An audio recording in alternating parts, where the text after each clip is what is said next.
গতকালের ভিডিও ছিল আমার আনন্দবাজার পত্রিকা নিয়ে, আজকের ভিডিও এবিপি আনন্দ।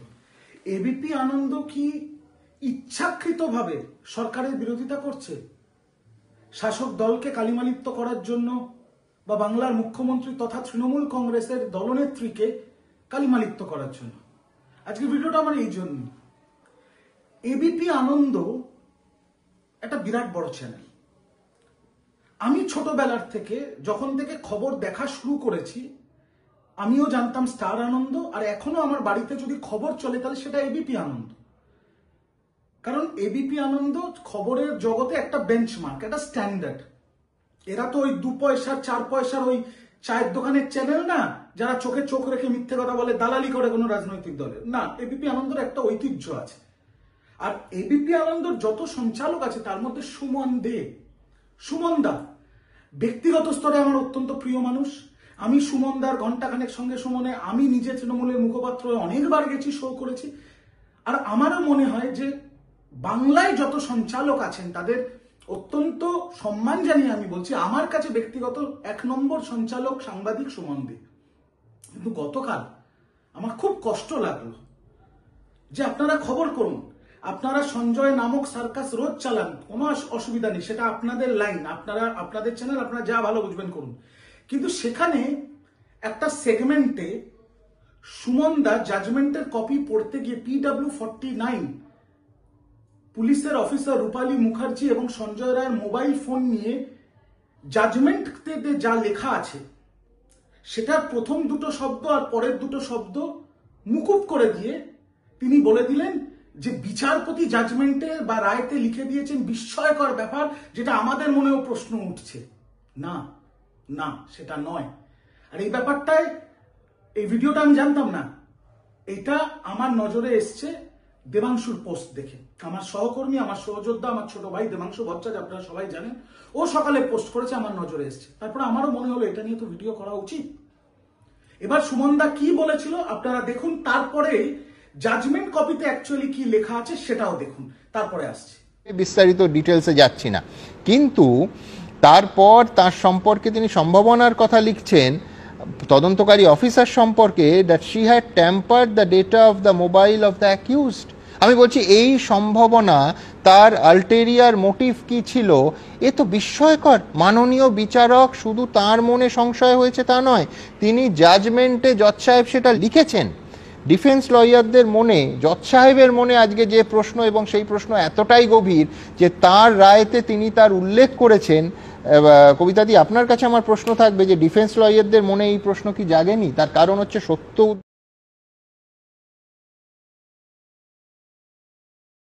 দেখলেন ভিডিওটা, সুমনদা বলল অনেক প্রশ্ন যাচ্ছে ইত্যাদি, কিন্তু জাজমেন্ট কপিতে লেখা আছে যে অফিসার রূপালী মুখার্জি সঞ্জয় রায়ের মোবাইল ফোনটা যে রেখেছিলেন তার কাছে, কোনোভাবেই এটা প্রমাণিত হয়নি যে তার কোন রকম কোনো আলটেরিয়ার মোটিভ ছিল এই মোবাইলটা নিয়ে। প্রমাণ হয়নি লেখা আছে, কিন্তু সুমন দাস তার সাথে বলার সময় প্রমাণ হয়নি শব্দটা আর কোনো আলটেরিয়ার মোটিভ, এই দুটোকে মিলিয়ে গুলিয়ে একটা খিচুড়ি বানিয়ে বলে বিচারপতির মনে প্রশ্ন জেগেছে ওই ফোনটা নিয়ে কি করা হয়েছিল। এটা তো ঠিক নয়, আমাকে কষ্ট দেয়। এবার ইচ্ছাকৃতভাবে ভুল হয়েছে আমি জানি না, অনিচ্ছাকৃতভাবে ভুল কিনা আমি সেটাও জানি না, বা সুমনদা জানে না পিসিআর থেকে তাকে এটা দেয়া হয়েছে, কারণ ওনাদের পিসিআর এ যতজনই বসে তারা সবাই একটুখানি মাকু ঘেঁষা, তো তারা তাকে ভুল তথ্য প্রদান করছে কিনা আমি জানি না। কিন্তু এটা সম্পূর্ণভাবে ভুল ভুল ভুল।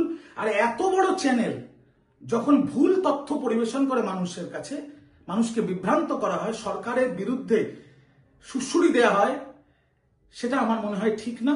যদি আমার ভিডিও সুমনদার কাছে পৌঁছয় বা এবিপি আনন্দর কাছে পৌঁছয়, অনেকবার এরকম ভুল তথ্য পরিবেশন করার পর আমি সুমনদাকে দেখেছি, এবিপি আনন্দ দেখেছি প্রকাশ্যে মাপ চেয়ে নিতে, প্রকাশ্যে নিজেদের ভুল স্বীকার করে নিতে। তো আমি আশা করব আমার ভিডিওর পরে সুমনদা আর এবিপি আনন্দ ভুল স্বীকার করে বলবে যে গতকাল এটা তাদের ভুল হয়েছিল এই কথাটা বলা। আর আরেকটা বিষয় আজকে না বললেই নয়, বিষয়টায় আসার আগে একটা ছোট্ট ভিডিওটাকে দেখে নিন। আমাদের এই মেয়ের মৃত্যুর জন্য মুখ্যমন্ত্রী দায়ী। ওনার এই দায় পুরো নিজের কাঁধে নিয়ে পদত্যাগ করা এক্ষুনি উচিত। আমার মেয়ে 7 জন পশ্চিমবঙ্গ সরকারের কর্মচারী ছিল এবং একজন ছাত্রী ছিল কলেজের। সুতরাং রাজ্য সরকার এর দায় এড়িয়ে আমার মেয়ের মৃত্যুর জন্য রাজ্য সরকার পুরো, আমি সরাসরি বলছি, রাজ্য সরকার পুরো দায়ী। এই অবস্থাতে মুখ্যমন্ত্রীর ক্ষমতায় থাকার কোনো যুক্তি নেই। ওনার এই দায় পুরো নিজের কাঁধে নিয়ে পদত্যাগ করা এক্ষুনি উচিত। আজকে সঞ্জয় যেহেতু উনি যাবজ্জীবন দিয়েছেন, তার বিরুদ্ধে মামলা করতে আবার হাইকোর্টে দৌড়াচ্ছে। তাহলে কি হচ্ছে, উনি যে দোষী এবং প্রমাণ করে দিয়েছেন লোয়ার কোর্টের যে জজ, সেটা বুঝতে পেরেই উনি মানুষকে বোকা বানানোর জন্য আজকে হাইকোর্টে দৌড়িয়েছেন। শেষ প্রমাণটুকুও যেন লোপাট করা যায়, কোনো প্রমাণই তো উনি রাখেননি, যাতে শেষ প্রমাণটুকুও লোপাট করা যায় তার জন্য মরিয়া হয়ে উঠেছেন উনি। দেখলেন ভিডিওটা? অভয়ার মা বাবার ভিডিও। মিডিয়ার সামনে বলছে মুখ্যমন্ত্রীর পদত্যাগ চাই, স্বাস্থ্যমন্ত্রীর পদত্যাগ চাই, আর অভয়ার মা বলছে মুখ্যমন্ত্রী আমার মেয়েকে খুন করেছে। এ তো সেই দফা এক দাবি এক স্লোগান হয়ে গেল। সন্তানকে যে কিভাবে পণ্য হিসেবে ব্যবহার করা হয় সেটা আমার জীবনে এই প্রথম দেখলাম। আমি অভয়ার মা বাবার প্রতি এখনো সহানুভূতি এবং ভালোবাসা রেখে আমি একটা কথা বলছি, এগুলো বন্ধ করুন। আপনার মেয়ের সাথে একটা নারকীয় নৃশংস ঘটনা ঘটে গেছে, একটা কুৎসিত ঘটনা ঘটেছে। আপনার জন্য সারা বাংলার মানুষ দল মত ধর্ম বর্ণ নির্বিশেষে রাস্তায় নেমেছিল তার বিচারের দাবিতে।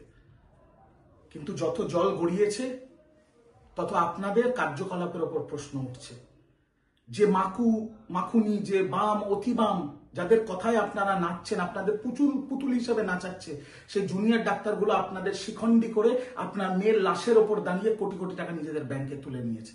এখন সব কটার মুখোশ খোলা হচ্ছে।